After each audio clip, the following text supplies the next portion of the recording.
So, you got it. Save America, kill the bill. That prospect's looking better and better. You recall Friday, two game-changing numbers that may well have dealt the Biden plan for big government socialism a 1-2 death punch.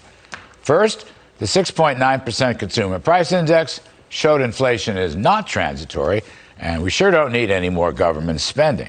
Second, the CBO gave a realistic scoring of the Biden monstrosity by making new entitlements permanent over 10 years, or rather than the phony gimmick of sunsetting after 1 year that was used by Biden to hide the humongous cost.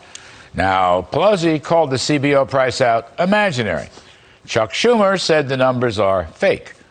Does anybody remember when Vice President Biden told Larry King not so long ago that CBO scoring is the gold standard? If you forgot, here's the clip to remind. I don't know one single serious econometric model, from the conservatives to the liberals, who acknowledge that anything other than we created a minimum of 1.6 million jobs and the estimates for the CBO, which is really the gold standard, no Republican or Democrat questions.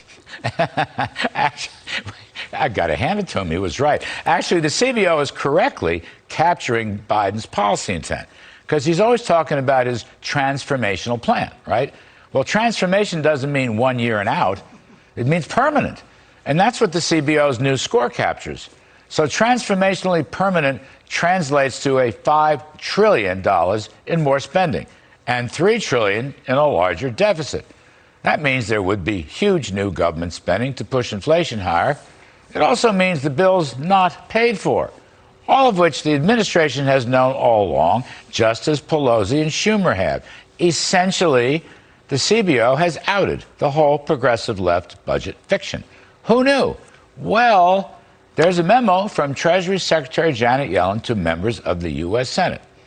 And I quote, "And there are policies that the president proposed as permanent and that to achieve consensus are now temporary in the legislation." Let me repeat. I'm just repeating this memo.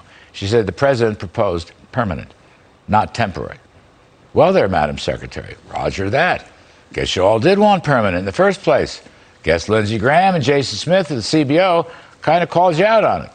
No more hiding, ma'am. $5 trillion more in spending, $3 trillion in more deficits, not including, of course, massive tax hikes that will kill business and jobs, Green New Deal subsidies that will jack up energy prices and reduce energy supplies, overregulation for government control of healthcare, energy, finance, you name it, plus no work requirements for able-bodied welfare recipients, but plenty of welfare for illegals coming across the border, and all the rest of the woke nonsense that the country has come to despise.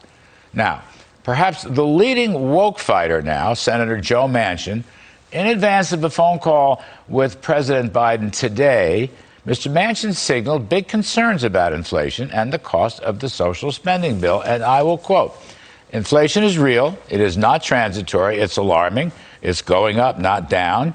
I know people have been in a hurry to do something, but basically, I think we're seeing things unfold that allows us to prepare better." And Mr. Manchin added, the new economic data was, quote, "very sobering," end quote. And then he said, quote, "We're going to talk about exactly what happened on Friday, which the CBO score and inflation reports and things of that sort," he said in advance of his phone call with Mr. Biden. So Mr. Manchin is hanging tough, as he has really all year.